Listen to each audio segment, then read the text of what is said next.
My girlfriend's family invaded my apartment while I was away for work, then she acted like I was the villain when I kicked them out, but the real betrayal came later when I discovered what they actually stole from me. I need to get this off my chest because I'm getting torn apart by everyone around me and I'm starting to question if I'm going crazy. My girlfriend Samantha, 28F, and I, 31M, have been together for 3 years. We don't live together but we have keys to each other's places. We've always had this understanding that if either of us wants to visit the other's apartment, we send a quick text first. Not asking for permission, just a heads up. Something like, hey, stopping by after work or coming over tonight. It's basic courtesy and we've never had any issues with it. I work in software development and my company sent me to Denver for a month-long certification program. This was a big deal for my career and I was looking forward to it. Samantha knew about this trip for weeks. She helped me pack and dropped me off at the airport. The program was supposed to run from Monday to Friday for 4 weeks straight. 3 days into the program, I got a call from my manager. The lead instructor had a heart attack and was hospitalized. They were canceling the entire program and rebooking everyone for later in the year. The company arranged flights home for all of us. I landed back in my city on Thursday morning around 10 a.m. I texted Samantha right after I landed. I told her the program got canceled and I was back in town. She replied with something like, "Oh wow, that's crazy, hope you're doing okay." Normal response. I figured I'd surprise her later that evening. I took a cab home from the airport. As I was walking up to my apartment door, I heard children screaming and laughing inside. Loud, high-pitched voices that definitely belonged to little kids. This made no sense. Samantha doesn't have kids. My brother, who is my spare key, lives 2 states away and doesn't have young children either. My first thought was that someone had broken in. I stood outside my door for a minute trying to figure out what was happening. The sounds were getting louder. I could hear water splashing and what sounded like a TV turned up really loud. I unlocked my door and walked into what looked like a hurricane had hit my living room. There was a wet, naked toddler running around dripping water everywhere. My couch cushions were on the floor. There were empty pizza boxes stacked on my coffee table. Clothes were scattered across my dining room chairs. Someone had pulled out my old gaming console from the closet and there were wires everywhere. A man I'd never seen before was sitting on my couch holding a game controller. He looked up at me like I was the one who didn't belong there. Behind him, a woman was chasing the wet toddler with a towel. 2 older kids, maybe 7 and 10, were sitting at my kitchen table eating cereal directly from the box. I asked the man who he was and what he was doing in my apartment. He said he was Samantha's brother-in-law Mike, 35M, and that Samantha had given them permission to stay here while I was away. He said they were visiting from Phoenix with their kids for 2 weeks and Samantha told them they could use my place since I was out of town. While we were talking, I got a text from Samantha. She wrote something like, "Oh, by the way, my sister's family is staying at your place for a bit. Hope that's okay." I stared at that text for probably 30 seconds. She had known I was back in town for hours. She could have warned me or given me a heads up. Instead, she waited until I was standing in my destroyed living room to mention it casually. I told Mike and his wife Lisa, 32F, that they needed to pack up and leave. Mike said they had nowhere else to go and that Samantha had promised them 2 weeks. Lisa came over from the kitchen and said they had already paid for activities for their kids and couldn't afford a hotel. I explained that Samantha had no right to offer my apartment to anyone without asking me first. I said I understood they were in a tough spot, but this was my home and I hadn't agreed to any of this. Lisa called Samantha and put her on speakerphone. Samantha immediately started talking about how embarrassing this was for her and how I was making her look bad in front of her family. She said she had told them they could stay and that I was being unreasonable. She kept saying I was causing drama over nothing. I took the phone and told Samantha this wasn't nothing. I explained that our agreement was to text before visiting, and that giving someone else permission to live in my apartment for 2 weeks was completely different. Samantha said I was being selfish and that family comes first. The conversation got heated. Samantha's sister and her husband started arguing with me about ruining their vacation. The kids were crying because they could tell the adults were fighting. Lisa started packing their stuff, but she was slamming things around and making comments about how rude I was being. I called my brother Tom, 28M, who lives across town. I asked him to come over and help me handle the situation. I also told Mike and Lisa that if they weren't packed and gone within an hour, I would call the police. That got their attention. They started packing faster, but they were angry. Lisa kept making comments about how Samantha deserved better than someone who would kick out a family with children. Mike said I was pathetic for calling my brother for backup. They finally left around 2 p.m. As they were walking out, Lisa told her kids that mommy's sister's boyfriend was mean and that's why their vacation was ruined. The kids looked at me like I was some kind of monster. Tom arrived just as they were leaving. He helped me clean up the mess they had left behind. There were wet towels thrown around my bathroom, dirty dishes in my sink, and someone had used my expensive face wash as bubble bath. My gaming console was still hooked up wrong and I had to spend an hour fixing the wiring. Samantha called me that evening screaming about how I had humiliated her family. She said her parents were furious with me and that I had ruined her relationship with her sister. She kept asking how I could be so heartless to children. I tried to explain again that this wasn't about the children or her family. It was about her giving away access to my private space without my permission. I said she had crossed a major boundary and that I felt like my home had been invaded. Samantha said I was being dramatic and that couples should be able to make decisions like this for each other. She said if the situation was reversed, she would have been fine with it. I told her that wasn't true because I would never put her in that situation. I would never give someone else her apartment key without asking first. Samantha said that was different because I don't have family who might need help. This is where I need to mention something important. Samantha's family has a history of taking advantage of people. Her parents have borrowed money from her multiple times and never paid it back. Her sister Lisa has a pattern of showing up unannounced and expecting people to drop everything to help her. Last year, Lisa stayed with Samantha for 3 weeks after a fight with her husband and Samantha complained about it constantly. I know Samantha's family situation is complicated. Her parents got divorced when she was young and there was a lot of financial instability. Samantha has always felt responsible for taking care of everyone else. But I've also seen how they take advantage of her generosity. The thing that bothers me most is that Samantha knew I would say no if she asked. That's why she didn't ask. She made the decision for me and then acted like I was being unreasonable for objecting. We've been fighting about this for a week now. Samantha won't acknowledge that she was wrong. She keeps saying I embarrassed her and that I don't understand family loyalty. Her parents have called me selfish. Her sister has blocked me on social media. Some of my friends are taking Samantha's side. They say I should have just stayed at Samantha's place for a few days and let her family finish their vacation. They think I was being petty and that kicking out a family with kids was cruel. But I keep coming back to the fact that this is my home. I pay the rent. I didn't agree to share it with anyone. Samantha had no right to make that decision without talking to me first. I'm starting to wonder if I overreacted. Maybe I should have handled it differently. But I also feel like if I let this slide, Samantha will think she can make decisions about my life without including me. Am I wrong here? Did I handle this badly? I really need some outside perspective because everyone in my life seems to think I'm the villain in this situation. Update 1: A lot has happened since my original post. Thank you to everyone who responded. Reading your comments helped me realize I wasn't going crazy. The situation with Samantha got worse before it got better.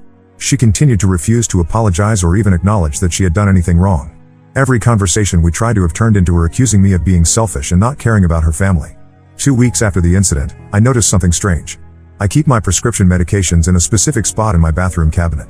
I'm very organized about this because I take medication for anxiety and I need to keep track of when I refill prescriptions. When I went to take my evening medication, I realized the bottles weren't in their usual order. I always line them up alphabetically, but they were mixed up. I thought maybe I had been distracted and put them back wrong. Then I noticed that one of my bottles felt lighter than it should. I counted the pills and realized that about 8 tablets were missing from a bottle I had just picked up from the pharmacy before my trip to Denver. These weren't pain medication or anything people typically steal. They were for my anxiety and wouldn't get anyone high. But they were definitely gone. I called Samantha and asked her if her sister's family had gone through my bathroom cabinet. Samantha immediately got defensive and asked why I was accusing her family of stealing. I explained about the missing medication and that I was just trying to figure out what happened. Samantha said I was being paranoid and that maybe I had miscounted. She suggested that I was looking for reasons to make her family look bad. When I pressed the issue, she hung up on me. I decided to call Lisa directly.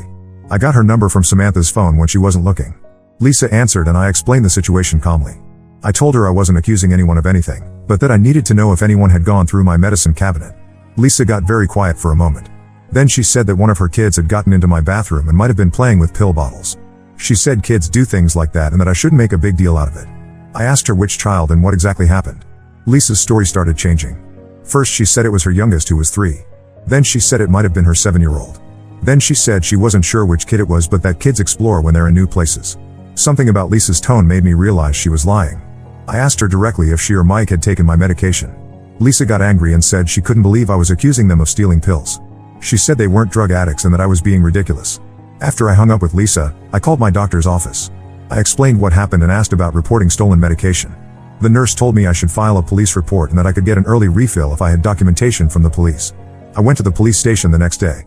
The officer who took my report was professional, but I could tell he thought this was a waste of time. He asked me several times if I was sure about the pill count and whether I had any proof that someone else had taken them. I didn't have proof. I just knew that pills were missing and that strangers had been in my apartment for 3 days. The officer said they would file the report, but that without evidence, there wasn't much they could investigate. When I told Samantha about filing the police report, she lost her mind. She started screaming at me over the phone about how I was trying to get her family arrested. She said I was being vindictive and trying to destroy her relationships. Samantha's parents called me that same day. Her father said I was out of line for involving the police and that I was trying to cause trouble for no reason. Her mother said I should be ashamed of myself for accusing their daughter and grandchildren of being thieves. The whole thing became a huge mess. Samantha's family started attacking me on social media. Lisa posted something about how some people will do anything to make others look bad. Samantha's mother shared an article about false accusations and how they ruin lives. I showed the police report to my doctor and got an early refill on my prescription. The pharmacy had to make a note in my file about the stolen medication. The whole process was embarrassing and made me feel like I was being treated like a drug seeker. Meanwhile, Samantha and I weren't talking at all. She had blocked my number and refused to see me in person. I tried going to her apartment, but she wouldn't answer the door. I was starting to think maybe I had overreacted about everything. Maybe I should have just let her family finish their stay and dealt with it later. The stress of fighting with everyone was affecting my work and my sleep. Then something unexpected happened. Lisa called me last week. She sounded different from our previous conversation. Less defensive and more tired. Lisa said she needed to tell me something and that she hoped I would listen. She said that when Samantha first offered my apartment, she had told them that she had already talked to me about it and that I was okay with them staying there. Lisa said Samantha had been very specific about the dates and had even given them details about where to find things in my apartment. According to Lisa, Samantha had told them I was happy to help out family and that I had said they could use anything they needed while they were staying there. Lisa said if they had known I didn't agree to any of this, they never would have come. Lisa said that when I showed up and demanded they leave, they thought I was being petty and trying to get back at Samantha for something unrelated. She said that's why Mike and the kids were so angry. They thought I was using them as pawns in a relationship fight. This conversation changed everything for me. It meant that Samantha hadn't just made a mistake or acted impulsively. She had planned this lie for weeks. She had given her sister detailed information about my apartment and my schedule. She had made up stories about me agreeing to help. I asked Lisa about the missing medication. She was quiet for a long time. Then she said that she and Mike hadn't taken anything, but that she couldn't speak for everyone who had been in my apartment. She said Samantha had visited them twice while they were staying there and had spent time alone in different parts of my apartment. I asked Lisa why she was telling me this now. She said that after the police report, her family had started questioning what really happened. She said Samantha's story about me agreeing to let them stay had never made complete sense to her parents. Lisa said Samantha's mother had asked her directly if Samantha had lied about getting my permission. When Lisa told her what Samantha had actually said, it became clear that Samantha had deceived everyone. According to Lisa, Samantha's family was now questioning everything Samantha had told them about me and about our relationship. They were starting to realize that Samantha might have manipulated the entire situation. Lisa apologized for the way they had treated me and for the mess they had made in my apartment. She said she understood why I had been angry and that she would have reacted the same way if someone had lied to her like that. After talking to Lisa, I tried calling Samantha one more time. I wanted to give her a chance to explain herself and to apologize. I thought maybe we could work through this if she was honest about what she had done. Samantha answered the phone, but she immediately started yelling at me. She said I had turned her family against her and that I had ruined everything. She accused me of manipulating Lisa into calling me and said I would do anything to make myself look like the victim. I tried to tell Samantha what Lisa had told me, but she wouldn't listen. She kept interrupting me and saying that I was lying. When I asked her directly if she had told her family that I had agreed to let them stay, she said it didn't matter because I should have been okay with it anyway. That's when I realized that Samantha wasn't going to admit what she had done. She wasn't going to apologize or take responsibility. She genuinely believed that she had done nothing wrong and that I was the problem. I told Samantha that I couldn't be in a relationship with someone who would lie to me and to her own family like this. I said that trust was the foundation of any relationship and that she had destroyed the trust completely. Samantha's response was to laugh at me. She said I was being dramatic and that if I couldn't handle real life, I should find someone else. She said she didn't need someone who would choose strangers over her family. I hung up on her and I haven't spoken to her since. That was 5 days ago. I keep waiting for her to call and apologize, but I don't think it's going to happen. My friends who originally took Samantha's side have been reaching out to me. Word has gotten around about what really happened and people are starting to understand why I was so upset. A few people have apologized for judging me too quickly. I still don't know who took my medication. It could have been Lisa or Mike, or it could have been Samantha. I'll probably never know for sure. But at least now I know the truth about what happened with my apartment. I'm trying to move forward, but it's hard. I keep thinking about all the times Samantha might have lied to me about other things. I'm questioning our entire relationship and wondering how well I really knew her. For now, I'm just focusing on getting back to normal. I changed my locks and I'm being more careful about who I give my spare key to. I'm also looking into getting a security camera for my apartment. I know some people think I should try to work things out with Samantha, but I don't see how we can come back from this. She showed me who she really is, and I believe her. Update 2: I wanted to update everyone on what's been happening since my last post. Things have gotten more complicated but also clearer in some ways. About 3 weeks after my last update, I got a call from Samantha's mother, Patricia, 55F. This was surprising because Patricia had been one of the people attacking me on social media after the police report incident. Patricia asked if we could meet for coffee. She said she had some things she wanted to discuss with me and that she hoped I would give her a chance to explain some things. I wasn't sure if I wanted to meet with her, but I was curious about what she wanted to say. We met at a coffee shop near my work on a Saturday morning. Patricia looked tired and older than when I had seen her last. She started by apologizing for the way she and her husband had treated me. She said they had only heard Samantha's version of events and that they now realized there was more to the story. According to Patricia, Samantha's family had started asking more questions after Lisa told them about Samantha's lies. Patricia said she had always known that Samantha tended to bend the truth when it served her purposes, but she hadn't realized how serious this situation was. Patricia told me something that explained a lot about Samantha's behavior. She said that when Samantha was in college, she had gotten caught in several major lies with her roommates and had ended up having to move back home because nobody wanted to live with her anymore. One of the incidents involved Samantha telling her roommates that she had gotten permission from their landlord to have people stay in their apartment for a week. The roommates came home to find strangers living there and had to involve the college housing office to get them removed. Patricia said there had been other incidents over the years where Samantha had made decisions for other people without their knowledge and then acted like she was the victim when things went wrong. She said the family had hoped Samantha had grown out of this behavior, but recent events showed that she hadn't. Patricia also told me about the medication issue. She said that after I filed the police report, the family had done their own investigation. They had asked everyone who had been in my apartment to be honest about what they had done there. According to Patricia, Mike and Lisa both swore they hadn't touched any medication. The children were too young to have opened pill bottles on their own. But Samantha had been at my apartment twice during the week her family was staying there. Patricia said that when they confronted Samantha about the missing pills, Samantha had gotten defensive and angry. She had accused them of taking my side and said they were all turning against her for no reason. But then Samantha had let something slip. She had said that I was probably lying about the missing medication anyway and that I was just trying to make her family look bad. But then she had mentioned that the pills probably wouldn't have done anything anyway because they were just for anxiety. Patricia said this was suspicious because Samantha had no way of knowing what kind of medication was missing unless she had seen the bottles herself.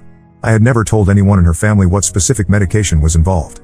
When Patricia pointed this out to Samantha, Samantha had gotten even more upset and had stormed out of the house. She had later sent a text saying that her family was toxic and that she was cutting contact with all of them. Patricia said Samantha had blocked her parents, her sister, and most of her extended family on social media. She had also moved out of her apartment and nobody knew where she was living now. This conversation with Patricia answered a lot of questions for me, but it also raised new ones. I asked Patricia why she was telling me all of this. Patricia said she felt responsible for what had happened. She said she had raised Samantha to believe that family always comes first and that you should do whatever it takes to help family members. She said she now realized that this had taught Samantha to manipulate people in situations to get what she wanted. Patricia also said that she was worried about Samantha. She said Samantha had always had problems with relationships and friendships, but this was the first time she had cut off her entire family. She asked if I knew where Samantha was or if I had heard from her. I told Patricia that I hadn't spoken to Samantha since our last phone call. I said I was sorry that their family was going through this, but that I couldn't help with finding Samantha or fixing their relationship. Patricia said she understood and that she wasn't asking me to get involved. She said she just wanted me to know the truth about what had happened and to apologize for the way her family had treated me. Before we parted ways, Patricia gave me some advice. She said that if Samantha ever tried to contact me again, I should be very careful. She said Samantha had a pattern of disappearing when things got difficult and then coming back later acting like nothing had happened. Patricia said Samantha would probably try to make it seem like our breakup was a misunderstanding or that she had been going through a difficult time. She warned me that Samantha was very good at making people feel guilty and that she would probably try to make me feel responsible for the problems in her family. A few weeks after meeting with Patricia, I did hear from Samantha. She sent me a long text message at 2 a.m. on a Tuesday night. The message was rambling and confusing, but the basic theme was that she missed me and wanted to talk. Samantha said she had been doing a lot of thinking and that she realized she had made some mistakes. She said she had been under a lot of stress with her family situation and that she hadn't been thinking clearly. The text message went on to say that she had learned from this experience and that she wanted to try again. She said she loved me and that she believed we could work through anything if we were both committed to the relationship. Samantha also said that her family had been pressuring her to make decisions she wasn't comfortable with and that she had felt trapped between her loyalty to them and her loyalty to me. She said she should have handled things differently but that she hoped I could forgive her. I read the text message several times. Some of it sounded sincere, but I kept thinking about what Patricia had told me. I could see how Samantha was trying to make it sound like the apartment situation was just a mistake and that family pressure was to blame. But Samantha's text didn't acknowledge the lies she had told. She didn't apologize for giving away access to my apartment without permission. She didn't mention the missing medication or the way she had treated me during our fights. I showed the text to my brother Tom, who has been supportive throughout this whole situation. Tom pointed out that Samantha was doing exactly what Patricia had warned me about. She was minimizing what she had done and trying to make it seem like the relationship problems were caused by external factors. Tom also noted that Samantha had said she was cutting contact with her family, but now she was blaming them for pressuring her into making bad decisions. He said this was another example of Samantha changing her story to fit whatever narrative would get her what she wanted. I decided not to respond to Samantha's text message. I wanted to see if she would follow up or if this was just a one-time attempt to get back together. 3 days later, Samantha sent another text. This one was shorter and more direct. She said she needed to get some of her things from my apartment and asked when would be a good time to come over. This caught me off guard because I had already returned all of Samantha's belongings weeks ago. I had packed everything up and dropped it off at her old apartment, leaving it with her neighbor when Samantha wouldn't answer the door. I texted back and told Samantha that I had already returned her things. Samantha replied that there were other items she had left at my place that I must have missed. She said she needed to come look for them herself. I knew this was just an excuse to see me in person. I told Samantha that if there were specific items she was looking for, she could tell me what they were and I would look for them. I said I wasn't comfortable with her coming to my apartment. Samantha's response was angry. She said I was being controlling and that she had a right to get her belongings. She said she would come over whether I wanted her to or not because she still had things that belonged to her. I reminded Samantha that I had changed my locks and that she no longer had access to my apartment. I said that if she showed up without permission, I would call the police. Samantha sent back a long series of text messages calling me paranoid and cruel. She said I was treating her like a criminal and that she couldn't believe I would threaten to have her arrested. She said this proved that I had never really loved her and that I was just looking for excuses to hurt her. I didn't respond to these messages. I had learned that engaging with Samantha when she was in this mood only made things worse. The next day, Samantha sent one final text. She said she was sorry for bothering me and that she would leave me alone. She said she hoped I would be happy and that maybe someday I would understand why she had acted the way she did. I haven't heard from Samantha since then. That was about 6 weeks ago. I've been checking my apartment more carefully when I come home, just in case she tries to show up anyway, but so far she has stayed away. Patricia texted me a few weeks ago to let me know that Samantha had reached out to her family again. Apparently Samantha had asked her parents for money and had tried to move back in with them temporarily. Patricia said they had refused and that Samantha had gotten angry and blocked them again. I'm grateful for the closure that talking to Patricia provided. It helped me understand that Samantha's behavior wasn't really about me or our relationship. She has a pattern of manipulating people and situations to get what she wants, and I just happened to be her target this time. I'm doing better now. I've started dating again and I'm being more careful about red flags in relationships. I've also kept the security camera I installed in my apartment. It makes me feel more secure knowing that I have a record of who comes and goes. I know some people might think I should have given Samantha another chance, especially since she seemed sorry in her text messages. But I learned from this experience that apologies don't mean much if the person isn't willing to take responsibility for their actions. Samantha never admitted that she had lied to her family about getting my permission. She never acknowledged that she had invaded my privacy and my space. She never explained why my medication went missing or offered to make up for the cost and hassle of dealing with that situation. Instead, she tried to make it seem like everything was a misunderstanding and that we could just move past it if I was willing to forgive and forget. But some things can't be forgiven without real accountability, and Samantha wasn't willing to provide that. I'm glad I trusted my instincts and didn't let her back into my life. Based on what Patricia told me about Samantha's history, I think this would have happened again eventually. It was better to end things now than to wait for the next crisis. Update 3. I wasn't planning to post another update, but something happened recently that I think closes this chapter completely. Last month, I got a call from someone I didn't recognize. The caller ID showed a local number, but when I answered, it was a woman who said she was calling about Samantha. She introduced herself as Rachel, 26F, and said she had gotten my number from Samantha's phone. Rachel said she was Samantha's roommate and that Samantha had been living with her for the past few months. She said Samantha had told her a lot about our relationship and about what had happened between us. I was confused about why this person was calling me. I told Rachel that Samantha and I had broken up months ago and that I didn't want to get involved in whatever was happening in Samantha's life now. Rachel said she understood, but that she needed to warn me about something. She said Samantha had been talking about me constantly since moving in with her. According to Rachel, Samantha had been obsessing over our relationship and had been trying to find ways to contact me. Rachel said Samantha had been driving by my apartment regularly and had been asking mutual friends about what I was doing and who I was dating. She said Samantha had also been looking through my social media accounts and had been screenshotting pictures of me with other people. This information was disturbing but not completely surprising. I had noticed a few strange things over the past couple of months. My doorman had mentioned that someone had been asking about me. A friend had told me that Samantha had been asking her questions about my dating life. I had assumed Samantha was just curious, but apparently it was more serious than that. Rachel said the reason she was calling was that Samantha had been talking about confronting me in person. Samantha had apparently been planning to show up at my workplace or my apartment to force me to have a conversation with her. Rachel said she had tried to talk Samantha out of this idea, but that Samantha had become increasingly unstable and unpredictable. She said Samantha had been drinking heavily and had been staying out all night without explanation. The final straw for Rachel had been when she discovered that Samantha had been going through her personal belongings. Rachel had found Samantha looking through her phone and her laptop, apparently trying to find information about me. When Rachel confronted Samantha about this, Samantha had admitted that she had been trying to find my new girlfriend's contact information. Samantha had said she wanted to warn any woman I was dating about what kind of person I really was. Rachel said this had crossed a line for her. She said she had told Samantha that she needed to move out and that she couldn't continue to enable Samantha's obsessive behavior. I asked Rachel what she wanted me to do with this information. She said she wasn't asking me to do anything specific, but that she thought I should know what was happening so I could protect myself. Rachel also said that Samantha had been telling people a very different version of our breakup story. According to Samantha's version, I had been controlling and manipulative throughout our relationship. Samantha claimed that I had isolated her from her family and that I had been emotionally abusive. Samantha had apparently been telling people that the apartment incident was just an example of how I had tried to control her family relationships. She said I had used the situation as an excuse to break up with her because I wanted to date other people. Rachel said she had initially believed Samantha's story, but that as she got to know Samantha better, she had started to see inconsistencies. She said Samantha's behavior in their living situation had been manipulative and dishonest, which made her question everything Samantha had told her. I thanked Rachel for calling me and for the warning. I asked her if she thought Samantha was dangerous or if I should be worried about my safety. Rachel said she didn't think Samantha would physically hurt me, but that she was definitely not thinking clearly. She said Samantha seemed to believe that if she could just get me to talk to her, she could convince me to get back together. After talking to Rachel, I decided to take some precautions. I called my building's security company and asked them to add Samantha's name to a list of people who should not be allowed in the building. I also gave them a photo of Samantha so the doorman would recognize her. I contacted my HR department at work and explained the situation. They said they would alert security at my office building and that I should let them know if Samantha showed up at my workplace. I also reached out to a few close friends and family members to let them know what was happening. I asked them not to give Samantha any information about me if she contacted them. 2 weeks after Rachel's call, Samantha did show up at my apartment building. The doorman called me to let me know that someone matching Samantha's description had been asking about me and had tried to get into the building. I went downstairs to see what was happening. Samantha was standing outside the building looking upset and confused. When she saw me, she immediately started trying to explain why she was there. Samantha said she had been trying to reach me for weeks and that she needed to talk to me about important things. She said there had been misunderstandings between us that needed to be cleared up. I told Samantha that we had nothing to discuss and that she needed to leave.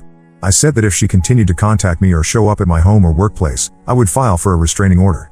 Samantha's reaction was immediate and intense. She started crying and saying that I was being cruel to her.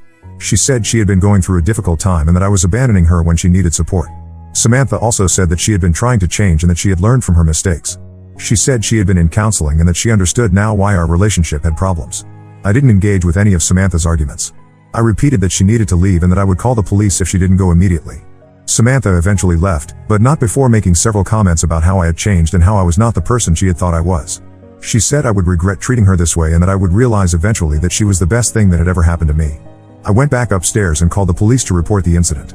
The officer who took the report said that while Samantha hadn't technically broken any laws, I could file for a protection order if she continued to contact me. I decided to go ahead and file for the protection order. The process was easier than I had expected. I filled out some forms explaining Samantha's behavior and provided documentation of her attempts to contact me.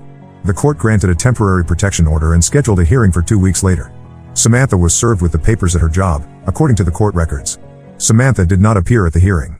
The judge granted a permanent protection order that prohibits Samantha from contacting me in any way for the next 2 years.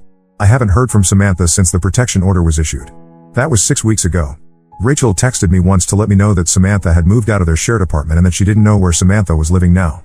Rachel said Samantha had been fired from her job around the same time she was served with the protection order papers. Apparently Samantha had been missing work frequently and had been having conflicts with her coworkers. Rachel also mentioned that Samantha's parents had contacted her looking for Samantha. They said Samantha had been asking them for money again and that when they refused, she had made some concerning statements about not having anywhere to go. I felt a little bad hearing this, but I also knew that Samantha's problems were not my responsibility to solve. She had made choices that led to this situation, and I couldn't help someone who had shown no willingness to take accountability for their actions. My life has gotten much calmer since the protection order was put in place. I no longer worry about Samantha showing up unexpectedly or trying to contact me through other people. The security measures I put in place have given me peace of mind. I've been in a relationship with someone new for about 3 months now. Her name is Emma, 29F, and she's completely different from Samantha. Emma is direct and honest in her communication. She respects boundaries and always asks before making decisions that might affect me. When I told Emma about what happened with Samantha, she was supportive but not overly dramatic about it. She said she appreciated that I had been honest with her about my past relationship and that she felt confident I would handle any future problems appropriately. Emma has met my brother Tom and some of my friends. Everyone likes her and has commented on how much more relaxed I seem compared to when I was with Samantha. I didn't realize how much stress I had been carrying from that relationship until it was gone. I still have the security camera in my apartment and I probably always will. I've learned to trust my instincts more and to pay attention to red flags in relationships. I'm also more careful about who I give my spare key to and more firm about maintaining boundaries. Sometimes I wonder what would have happened if I had handled the original apartment situation differently. Maybe if I had been less confrontational, Samantha and I could have worked things out. But then I remember all the lies she told and the way she manipulated everyone around her, and I know that the relationship was doomed regardless of how that specific incident played out. Samantha showed me who she really was during that crisis, and I'm grateful that I paid attention. It would have been much harder to extricate myself from her manipulation if we had been living together or if we had gotten engaged. I've learned that some people will always find ways to justify their bad behavior and will never take responsibility for the harm they cause others. Samantha was one of those people, and no amount of patience or understanding on my part would have changed that.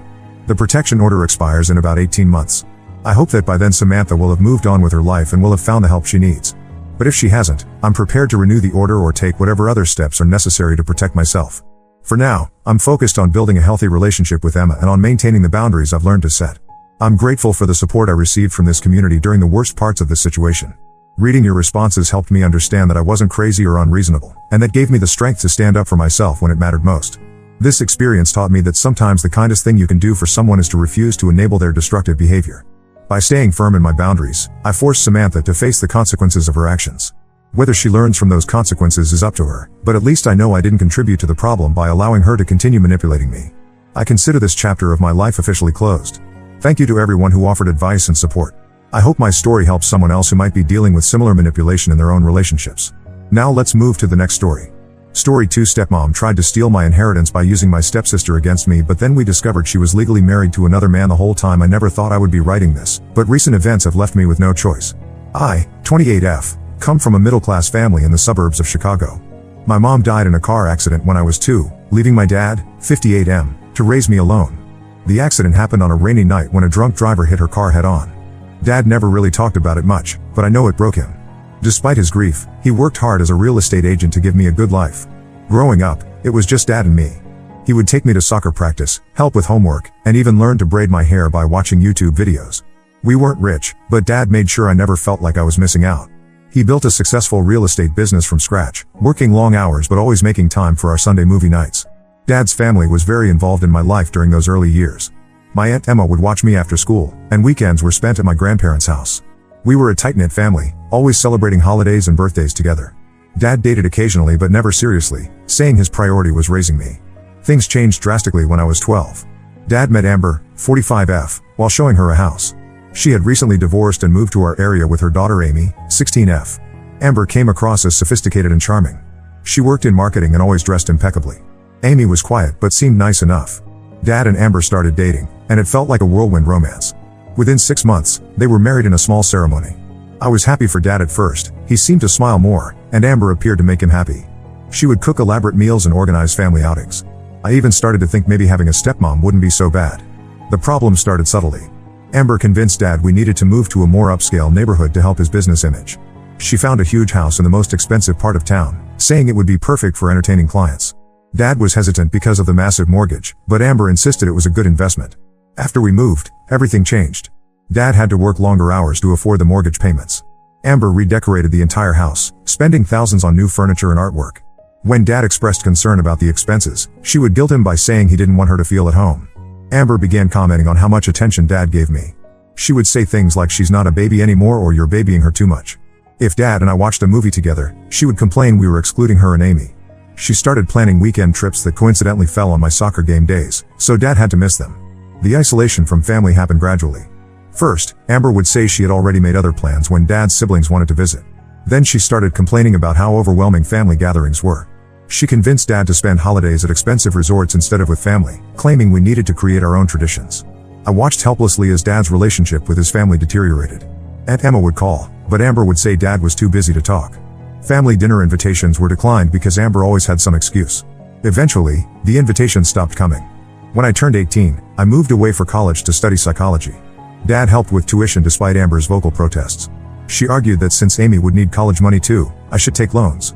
She would make snide comments about my expensive education and how psychology wasn't a real career. During college, my visits home became less frequent. Amber would make me feel unwelcome in subtle ways. She would forget to set a place for me at dinner or make comments about how messy my old room was. If Dad bought me anything, she would mention how he never spent that much on Amy. Last year, everything fell apart when Dad was diagnosed with stage 4 pancreatic cancer. I immediately took a leave from my job and moved back home to help care for him. Amber seemed annoyed by my presence, constantly telling Dad that she could handle everything. She would try to schedule his doctor appointments when I was out and forget to tell me about them.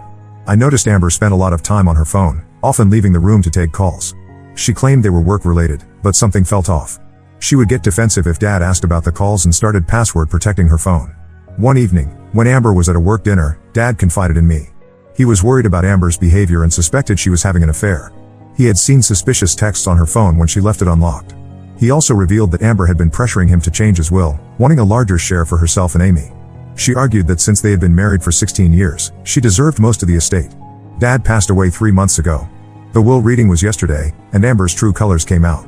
Dad had left 70% of his estate to me, including the house and his business shares. He left 20% to his siblings and only 10% to Amber and Amy. Amber exploded, screaming that the will was invalid and that Dad wasn't in his right mind. What Amber doesn't know is that Dad had recorded videos before his death, explaining his decisions. He expressed concern about Amber's behavior and said he wanted to protect me and his family's inheritance. He had suspected something was wrong but was too weak to investigate. Now Amber and Amy refuse to leave the house. They've changed the locks on some doors and claim it's their home too. Amber's been calling Dad's siblings, telling them I manipulated Dad during his illness to steal their inheritance. Some relatives are believing her, especially since she's been part of the family for so long. Amber's also been contacting Dad's business associates, spreading rumors that I forced him to change the will. Some clients have pulled their listings, affecting the business. I've had to hire a lawyer to handle this mess. I know I'm right to stand my ground, but seeing Amber twist everything makes me angry. My Aunt Emma thinks I should give Amber a larger share to keep the peace, but that would mean betraying Dad's final wishes. I need advice on how to handle this situation without letting Amber manipulate everyone further. Update 1: These past 2 weeks have been absolute chaos, but what happened yesterday changed everything. I need to share how this whole situation exploded in ways no one could have predicted. After my last post, Amber escalated things by filing a lawsuit challenging Dad's will. Her lawyer sent aggressive letters claiming Dad wasn't mentally competent when he made the will. She even got some of Dad's old business partners to sign affidavits saying they noticed him acting confused in his final months. My lawyer assured me these claims were weak, but dealing with the legal pressure was stressful. Amber continued living in the house, taking over the master bedroom and moving my dad's things to the garage without my permission. She told neighbors I was trying to make her and Amy homeless, painting herself as the grieving widow being persecuted by her cruel stepdaughter. Some neighbors started giving me dirty looks and one even left a nasty note on my car. But everything changed when I received an unexpected call from my lawyer last Thursday. A man named Michael Bennett had contacted his office with information about Amber. What he revealed left everyone stunned. Amber was legally married to him in Nevada while she was married to my dad. Michael discovered Amber's double life when he found papers about my dad's estate in their shared home office. He had no idea Amber was married to my dad and was shocked to learn about her deception. According to Michael, Amber had been living a completely separate life with him and their 15-year-old son Tommy for the past 12 years. Amber would tell Dad she was visiting her sick mother in Nevada every few weeks. In reality, she was going to her other home with Michael and Tommy. She had maintained this deception for over a decade, carefully scheduling her time between both families. She even had separate phones and email accounts to keep her lives separate. When my lawyer met with Michael, he brought years of evidence, marriage certificate, joint tax returns, family photos, everything. The most shocking part was learning that Amber had met Michael just months after marrying my dad. She had planned and executed this deception from almost the beginning of her marriage to my dad. The revelations kept coming. Michael shared security camera footage from their Nevada home showing Amber there during times she told my dad she was on business trips. There were birthday party videos, holiday celebrations, and family vacations, all while she was supposedly working or caring for her sick mother. Amy was devastated when she learned the truth. She showed up at my apartment yesterday, crying and telling me everything. Amber had manipulated her throughout my dad's illness, promising her a large inheritance if she supported the challenge to the will. Amber had convinced Amy that Dad was playing favorites by leaving me more money, using Amy's insecurities about being a stepdaughter to turn her against me. Amy revealed that Amber had coached her on what to say to the lawyer and family members. She was supposed to claim she heard Dad and me having arguments about the will, even though those conversations never happened. Amber had even written a script for Amy to follow when talking to Dad's siblings. Speaking of Dad's siblings, they're mortified. Aunt Emma called me sobbing, apologizing for doubting me. She shared stories of how Amber had systematically driven wedges between Dad and his family over the years. Amber would tell Dad that his siblings were jealous of his success, while telling the siblings that Dad was too busy for them. She played both sides perfectly, ensuring the family grew apart. The most disturbing discovery was the financial aspect. My lawyer found evidence that Amber had been transferring money from Dad's accounts to her life with Michael throughout the marriage. She set up fake vendor accounts through Dad's real estate business, making it look like legitimate business expenses. Over 16 years, she had stolen nearly $200,000 this way. Michael immediately filed for divorce after learning about Amber's deception. He's working with my lawyer, providing all financial records showing how Amber moved money between her two lives. The police are now involved, investigating Amber for potential fraud and bigamy charges. Amy has moved in with her biological father, unable to face her mother's lies anymore. She wrote me a long letter apologizing for her role in everything, explaining how Amber had used her need for maternal approval to manipulate her. She included text messages from Amber showing how she had orchestrated the whole inheritance scheme. Amber's reaction to being exposed was both predictable and shocking. She tried to claim Michael was lying, then switched to saying she had divorced him years ago but lost the paperwork. When that didn't work, she tried to blame my dad, claiming he knew about Michael and had agreed to an arrangement. Nobody's buying her stories anymore. The lawsuit challenging Dad's will has been withdrawn by Amber's lawyer, who quit representing her after learning about the bigamy. She's now trying to find new lawyers, but none want to touch her case. She's still in the house but hasn't been seen outside in days. My lawyer is working on having her removed legally. I'm still processing everything. Finding out that the woman who spent 16 years as my stepmom was living a complete double life is overwhelming. Dad never knew the truth about who he was really married to, and that breaks my heart. But at least now everyone knows what kind of person Amber really is. My lawyer says this revelation changes everything legally. Not only will Amber's challenge to the will fail, but she'll likely face criminal charges. He's already working on getting her portion of the inheritance revoked since her marriage to Dad wasn't legally valid. I'll update again when there are more developments. Right now, I'm focusing on working with my lawyer to get Amber out of the house and helping Amy deal with this nightmare. The police want to interview me next week about the financial fraud, so that should bring more information to light. Update 2: What happened in the last few weeks has made Amber's double marriage seem almost tame in comparison. My lawyer's investigation into Amber's past uncovered a pattern of behavior that shocked everyone, including her other husband Michael. After the bigamy discovery, my lawyer hired a private investigator to look into Amber's background. What they found was disturbing. Amber had done this before, not once but twice. She had targeted wealthy men, married them, and tried to gain control of their assets while maintaining relationships with other men. The PI found her first victim, Robert Carson, in Florida. She married him in 2001 when she was just starting her con career. She followed the same pattern, isolated him from family, pushed for expensive purchases, and tried to change his will. She even used the sick mother excuse back then to cover her absences. Robert's sister reached out to me, saying Amber had nearly destroyed their family before disappearing in 2004 with a large portion of Robert's savings. The second victim was James Wilson from Texas. She married him in 2005, just months after leaving Robert. With James, she refined her technique. She managed to convince him to sign over his beach house to her before he discovered she was still legally married to Robert. When James confronted her, she vanished, taking expensive jewelry and his car with her. Both Robert and James came forward with documentation proving Amber's fraud. James even had security footage from 2005 showing Amber breaking into his house after he discovered her lies. She was trying to steal documents that could prove her fraud. This evidence helped us get an emergency restraining order against her, as my lawyer worried she might try to break into Dad's house to destroy evidence. The investigation also revealed that Amber had changed her name multiple times. She was born Susan Reynolds, then became Amber Carson, then Amber Wilson, and finally Amber Bennett/Marshall, using both Michael's and my dad's surnames. She had driver's licenses and credit cards under various combinations of these names. What's really disturbing is how calculated everything was. The PI found Amber's old laptop in the garage, and the browser history showed she had researched Dad's finances and business long before meeting him. She had deliberately gotten a job with one of Dad's business associates to engineer their chance meeting. Everything about their relationship had been planned. Amber's current life completely fell apart once these revelations came out. Her marketing firm fired her after learning about the fraud investigations. Her friends, who she'd manipulated with stories about me being a cruel stepdaughter, now know the truth. Even her country club membership was revoked, which apparently bothered her more than the criminal investigation. Amy came by yesterday with more revelations. She found old journals in their storage unit that detailed Amber's plans. There were lists of potential targets, wealthy men, notes about their finances, and strategies for isolating them from family. Dad's name was on a list from 2006, years before she met him. Amy was horrified to discover that her mother had planned everything, including using her to gain Dad's trust. The police investigation expanded to include all of Amber's previous frauds. They found offshore accounts where she had hidden money stolen from her various husbands. She had nearly $500,000 stashed away from her various schemes. Michael has been cooperative throughout this process. He's as devastated as anyone, having believed he was in an exclusive marriage with Amber for 12 years. Their son Tommy is struggling to understand why his mother lived a double life. Michael's lawyer is working with mine to trace all the stolen money. Amber's response to these discoveries was unexpected. Instead of running, she's trying to claim she has a mental disorder that causes her to create multiple lives. No one's buying it, especially since her journals show careful planning and calculations. She's trying to gather sympathy from anyone who will listen, but her reputation in the community is destroyed. Yesterday, the police found evidence that Amber had been planning her next target even before Dad got sick. She had already created a dating profile and was researching another wealthy businessman in a nearby city. She actually had spreadsheets comparing potential victims based on their net worth and vulnerability to manipulation. I'm still processing all this information.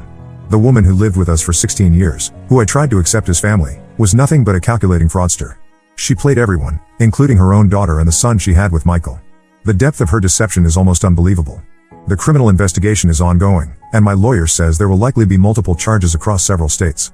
For now, Amber has finally moved out of the house, though only after the police threatened to arrest her for trespassing. I'm changing all the locks and installing security cameras, just in case. I'll update again when there are more developments, especially after the criminal charges are filed. Right now, I'm focusing on helping Amy and working with the investigators to piece together the full extent of Amber's deceptions. Update 3: The final chapter of this nightmare has finally been written. Amber's house of cards came crashing down in the most satisfying way possible. After months of investigation, Amber was arrested and charged with multiple felonies across 3 states. The charges included fraud, bigamy, grand theft, and identity theft. The evidence against her was overwhelming. The prosecutors had her detailed journals, financial records, and testimony from all 3 husbands, Dad's videos, Michael's evidence, and statements from her previous victims. Amber tried to play the mental illness card in court, bringing in a psychiatrist who claimed she suffered from a personality disorder. The judge wasn't convinced, especially after the prosecution showed her methodical planning through her journal entries and spreadsheets. The final nail in her coffin was the evidence that she had already been researching her next victim while Dad was sick. She ended up pleading guilty to avoid a longer sentence but still got 15 years in prison.